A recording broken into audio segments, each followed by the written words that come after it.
So, do you have any, like, recommendations for our listeners of things to read or watch? Oh my gosh, yes.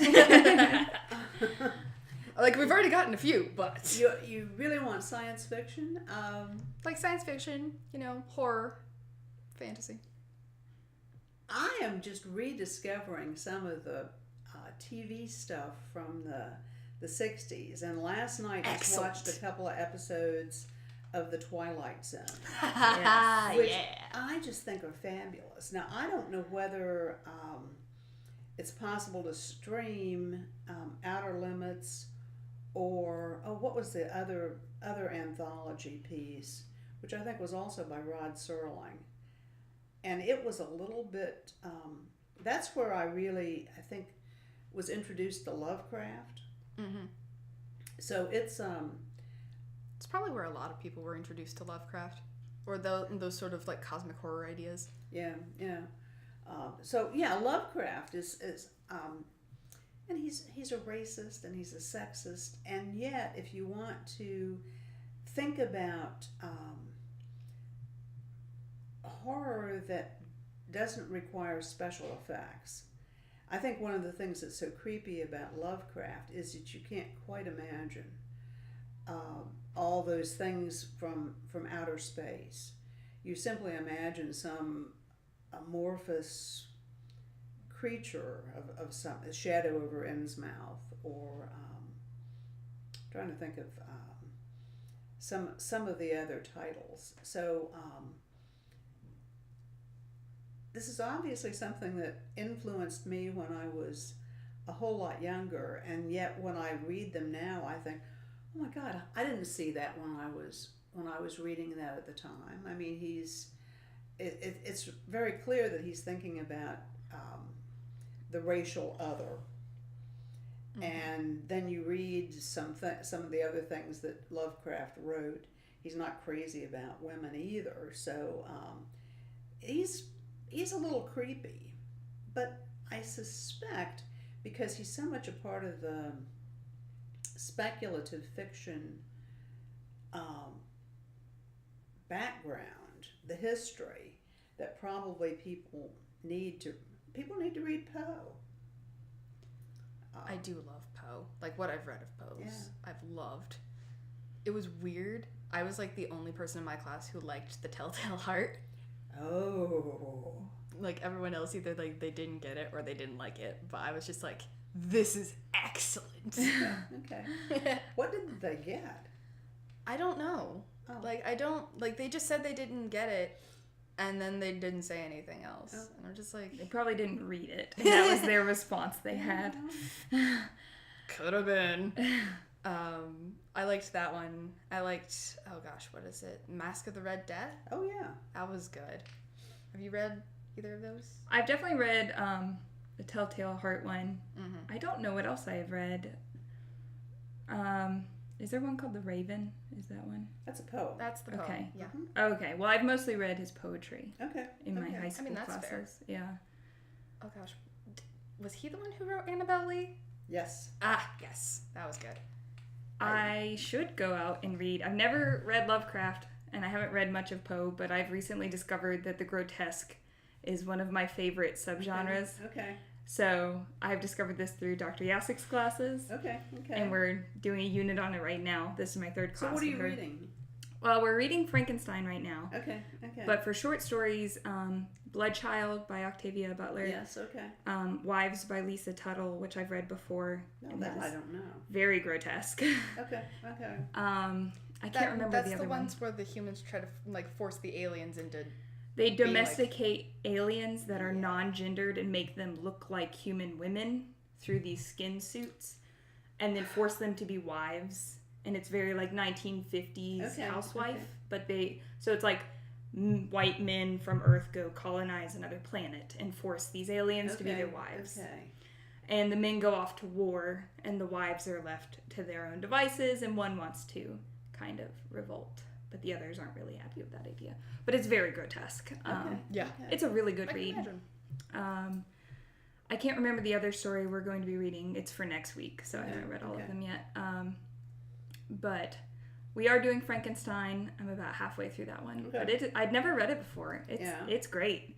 So I'm always looking for more recommendations in that same horror, grotesque genre. Okay. Well, what do you think of Frankenstein? Well, Victor Frankenstein, the character, is very whiny in general. Okay. Is the garbage fire a human being? Yeah, it's frustrating to read because he's constantly talking about how no one else is as depressed as he is. No one else is suffering as much as he is when, Justine is killed because they think that she killed the little brother. Right. And he's like, well, she doesn't have it as bad as I do because I know who actually killed. Okay. Is it William? I can't remember. Yeah. The little brother. So I just find him very frustrating, but we are only at the halfway mark. I don't know if it will get better or worse. My frustration depends on your perspective. Yeah. Though. Yeah. But I think it's really well written. I really enjoy the story. I just find Victor Frankenstein to be frustrating as a person. Like if you came upon him in a town square, you would punch him in the face. Well. Maybe.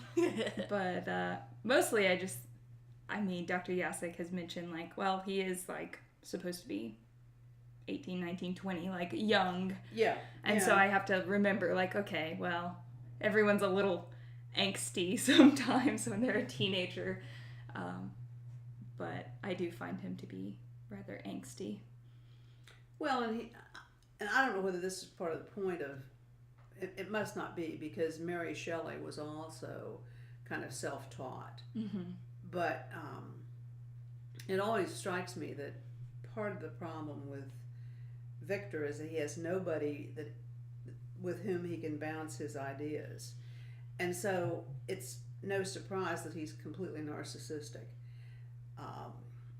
that he decides what he's going to do. He doesn't listen to anybody else. And he's totally absorbed in himself. Yeah, we've talked about how all of his bad decisions have come when the women in his life are gone. Oh, good. That there's a huge correlation from when, like, his mother dies and when he's separated from Elizabeth. Mm-hmm. When he starts making bad decisions and becoming more introverted and dramatic. Okay. But it is a women's science fiction class, so we definitely focus on gender. Gender and we're only reading female or non-gender authors. Okay. So that's why we're reading Frankenstein, and because it's the bicentennial. So. Well, yeah. It's very important. I mean, like, that makes it like the bicentennial of science fiction as a genre. Yeah. So, absolutely. Yeah, that's very important. Do you have any suggestions for, like, specifically, like, vampire fiction that we have? Well, do you have any anti-suggestions, aka things to avoid? Suggestions? Gosh, I wish I had brought this book with me, because there's a great anthology and it came out in the early 90s, which is all women writers. Mm-hmm. And so there's a kind of different slant. Of course, I think everybody needs to read Dracula. I'm not a big fan of Polidori's The Vampire, despite the fact that we probably need to look at it because it came from the same storytelling contest that produced Frankenstein.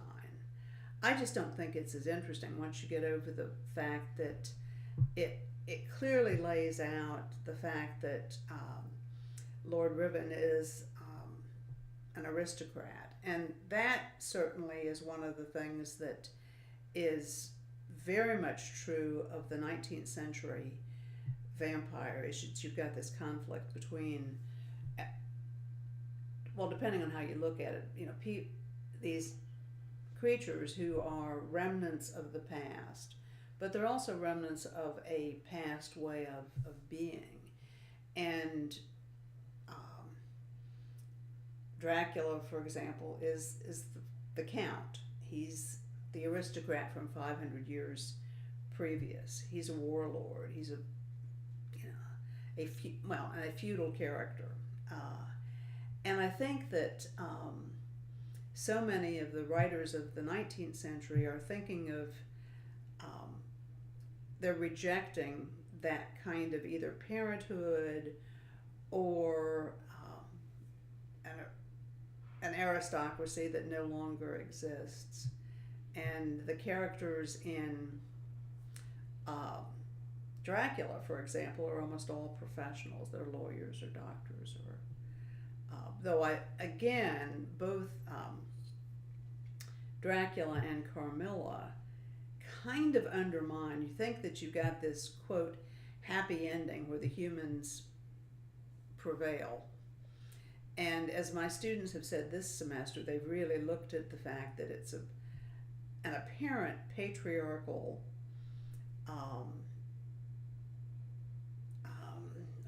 destruction of a female vampire. But if you think about it, it ends with the female narrator saying that all she can remember is her relationship with Carmilla. And when Le Fanu put that as one of the short stories in his collection, it becomes clear that the narrator has died. So you think, okay, the humans didn't really win. There's something dark about whatever the vampire represents, this element of the past. Is it sexuality? Is it a power dynamic? Is it something else that is to be feared but not eradicated? And the thing that I think is really cool about Dracula, I really like Dracula because there's just so many ways you can look at it. But when Stoker wrote the novel, he originally planned to have Dracula's castle, upon Dracula's, quote, death, I don't know how to do air quotes for the radio, disappear. And somebody, and we don't know who it was, whether it was Stoker, whether it was an editor, whether it was somebody else, decided that the castle should remain. And there's some speculation that if the castle had simply dissolved on Dracula's death, it would be the same ending that Poe had with Fall of the House of Usher. And so what you got is the castle is still there. And so you've got this representation of the past that is still very much part of the present. So I think in the sense of both Dracula and Carmilla, you have one apparently happy ending where the humans win, and then you have another maybe more problematic ending where no, they don't. They only think that they've won. And that does bring in the science element because in Dracula, well, maybe in Carmilla too, but not quite so much, where the group of light, the crew of light, who think that they have won out over Dracula, are science.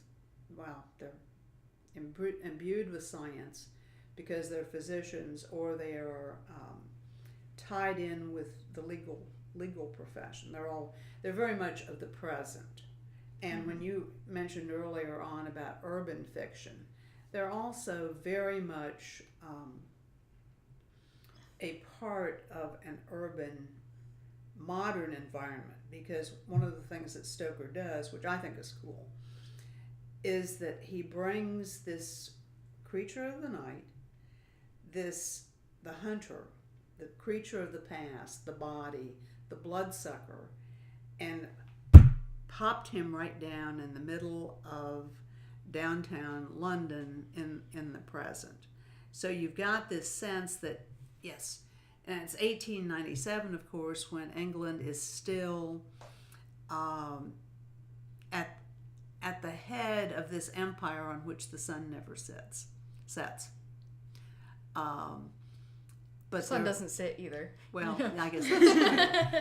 But I think Stoker, and I think a lot of people were thinking that this is not going to last. For both good reasons and bad. Is that yes, we're very comfortable being in charge of everybody, but no, this is not. Well, one, it's not a good thing because it's exploitative, but two, there are other. I mean, Stoker had very complex relationships with Americans, and he sees that there's this huge continent over here that is rising, and England is this tiny little place that it's interesting. I guess that's one thing I would say about for this discussion is that I really like speculative fiction because it's brave enough to tackle in very direct ways the problems of the day. And those can be issues of class or issues of gender, issues of sexuality, all kinds of power dynamics in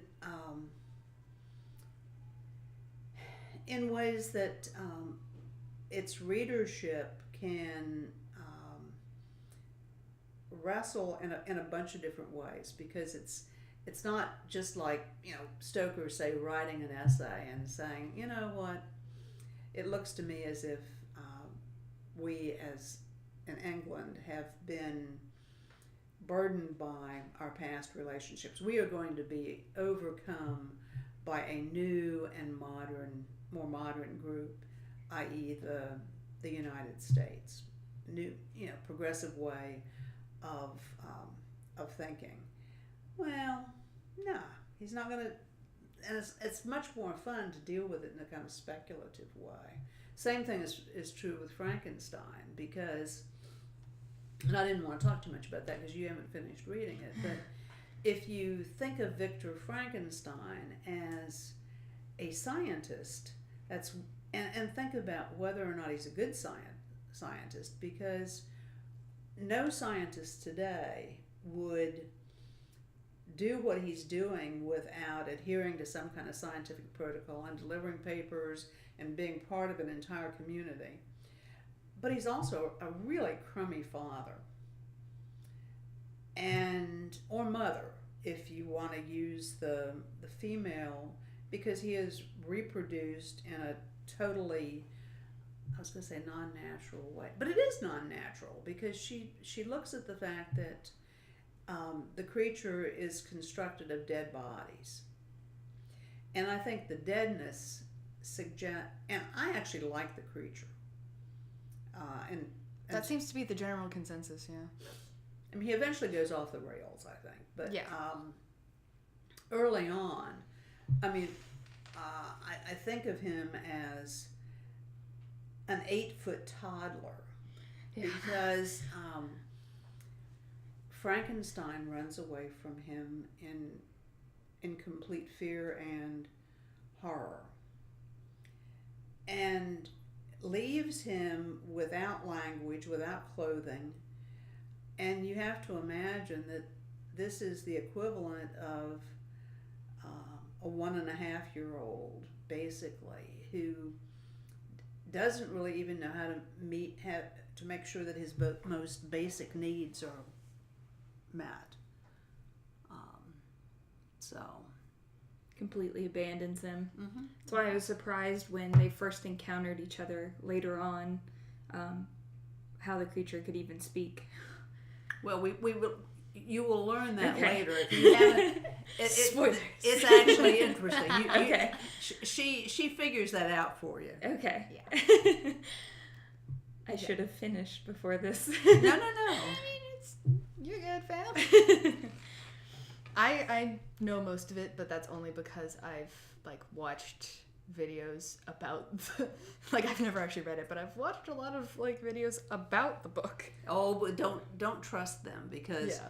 all those adaptations are completely different. No, not like I haven't watched adaptations of the book. I've watched like Reviews. reviews of the book, people Okay. explaining like the plot line of the book Oh, okay, and stuff okay. like that. I like educational videos. It's a thing. Okay. But yeah, no, I don't think I've ever actually seen a version of Frankenstein. I haven't either. Well, don't until you finish reading it, because one of my personal favorites. Oh wait, no, I have, but it doesn't really count. It's like that new movie that was specifically about Victor Frankenstein, like the most Which recent one's one. that? Oh gosh, I don't even remember its name. It did not leave much of an impression. Okay. But it was really recent. I think it had Jude Law in it. I don't Oh, remember. really? And now she's interested. Well, Who doesn't love Jude Law? I mean, Well. you're right. But Frankenstein movie, was it 2011? No. Really? No, it wasn't 2011. It was 2015. 2015. Yeah. What was it called? It was called Victor Frankenstein. It was Okay. literally about Victor Frankenstein. Okay, so no, that wasn't Jude Law. That was it had Daniel Radcliffe and James McAvoy. Oh, really? Yeah. Oh, I actually did see that. And Yeah, exactly. it It doesn't really make much of an impression. No, it didn't. Oh man. So like, I think I went to see it specifically because it had James McAvoy and Daniel Radcliffe in it. Okay. So you know. Yeah. Well, the one Like you it was need, pretty, but it didn't leave much of an impression. the one you need to watch, but not until after you have got your what you think about Frankenstein solidly in mind, is it was in the 90s, and it's I think it's called Mary Shelley's Frankenstein, and it was directed by Kenneth Branagh, and it has Robert De Niro as the creature. Okay. And they're clearly thinking about reproductive technologies, because and kind of birth imagery. So if you're reading this as a kind of thinking in terms of the birth imagery, perhaps, Branagh does some interesting things. Okay. Yeah, I think I've seen another. Did he do an adaptation of a Shakespearean play? Oh yeah. Okay, yeah. then I've seen. Maybe it was Titus Andronicus. Could be, but he often now this one you could object because he spends a lot of time sort of bare chested, flouncing about. Okay. But there's some worthwhile stuff in it Okay. that, including the fact that he has the creature emerge from a gigantic artificial, I would think it's a uterus, and I think they're really thinking about reproductive technologies in the 90s, and they're thinking about IVF and Yeah. That makes a lot of sense though. I remember the scene where he creates the creature, how he specifically uses the word labor several times, and all I could think was that he was more like a mother oh yeah than a father. Well, and if you read any of the feminist readings of Frankenstein, it's really clear that Mary Shelley had been pregnant or nursing or dealing with small children a lot of the time, where she is thinking about this particular story, and she's thinking as a woman surrounded by men. I mean, her husband, and she's not getting much credit for. I mean, there's just all kinds of stuff to consider. Yeah, I think she had lost children Oh, absolutely. right before she wrote this. Well, I think only one child survived her, and so childbirth becomes a kind of dark experience for her, because she gives birth to stillborn children, or she loses children very early in their infancy, and so birth and death become more conflated than I think we tend to think of them. I'm sure Dr. Yazek will break some of this stuff in. We have talked about that, and there's an essay before the book begins that goes in depth into. Is that the Ellen Moore's? I'm not sure. Okay. I know I have a bicentennial version of the book, so it came out this year, and it's the original 1818 text with some essays. Okay. So that's what I'm reading. I think most people are reading it online, but I bought Good. one with some essays in it to read. Well, sure, and you get to write in it. Yes. Yeah. And I do like to write in my books. I can't do that. Really? I can't. Well, I do pencil. It can be removed if need be. Oh, I'm a big believer that you can shamelessly write in books, because how else can you go back to the passage that you want other people to consider and mull over? Well, I often really disagree with annotations that I find in used books and wonder what they were thinking. But that's fine. Yeah. I mean, that's a conversation. That's a dialogue. You start fighting with the previous owner of the book. I actually think that's great. Yeah. A dialogue between strangers. Yep. So I think with that, lengthy exposition about Frankenstein, we're going to cut this off here. So I'm DJ. I'm Harper. I'm Carol. And this has been the Sci-Fi Lab. Thanks for listening.